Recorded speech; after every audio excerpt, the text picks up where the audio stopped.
Now, if you've ever been to any kind of 12-step meeting, then you've probably noticed that before anyone speaks or says anything in one of these meetings, they introduce themselves with their name and then they add addict or alcoholic on the end of it. So for example, you would say, "Hi, I'm Amber, I'm an alcoholic," and then you would say whatever it is you wanted to say in the meeting. Have you ever wondered why people say that and reinforce that over and over? Have you ever wondered to yourself, is that even helpful or does that do more harm than good?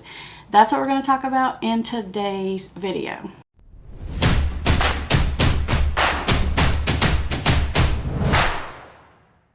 For those of you who are new here, welcome to Put the Shovel Down. I'm Amber Hollingsworth, and this YouTube channel is all about helping you understand the science and psychology of addiction so you can get your life and your family back on track. All right, back to our topic. Is it helpful to use the terms addict and alcoholic? Now, there's a big push these days that talk about destigmatizing addiction, which I think is great. But as part of that push, there are a lot of people out there who really resist the words addict and alcoholic. And I can see pros and cons on either side of that dilemma. You see, many people have in their mind some kind of image of what an addict or an alcoholic is, and most people that have that image see the most severest form of that when they think of the terms. And so it's really hard to identify yourself as that if maybe you aren't to that stage of substance use problem. So for example, if every time you think of an alcoholic, you think about someone living under a bridge with a brown paper bag, then it's going to be hard to identify yourself as an alcoholic if you go to work every day and you have a good job or you support your family. So for that reason, a lot of people, because they can't come to terms with that, because their life, what they know about themselves and their life doesn't fit that situation, it's just hard to grab onto that diagnosis. It's not really a diagnosis because officially it's called alcohol use disorder, but that label or identification. So in some ways the title can be a little bit harmful.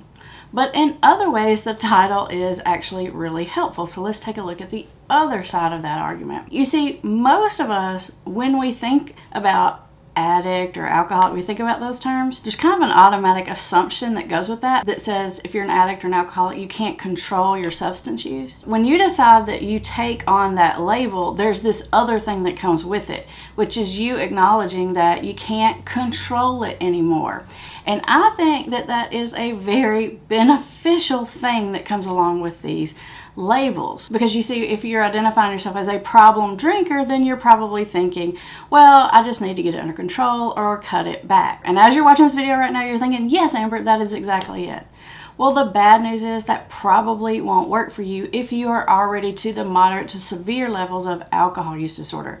If you want to know where you're at on that continuum, check out this video and you can actually assess yourself and figure that out. Because once you get to a certain level of problem with alcoholism or alcohol use disorder or addiction or substance use disorder, whatever you want to call it, you really aren't going to be able to manage it consistently. You might manage it sometimes. There may be times when you can stop for short periods of time, but overall, the problem is going to keep growing and you're going to keep having more and more and more life problems associated with the addiction. Now, if you're struggling with thinking, okay, I'm just not that severe, then you can think about it as if I am somewhere on the continuum of problematic substance use.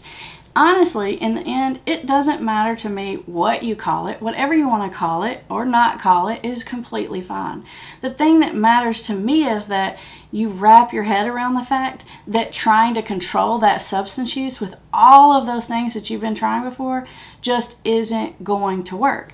And if you cannot call it alcoholism and you cannot call it addiction, but you can understand that truth, then you're fine. Because the reason for this constant identification of addict or alcoholic in meetings over and over and over again, it really is because it's a reminder that you can't manage the substance. So whatever you have to do to get that into your noggin, that's what you need to do.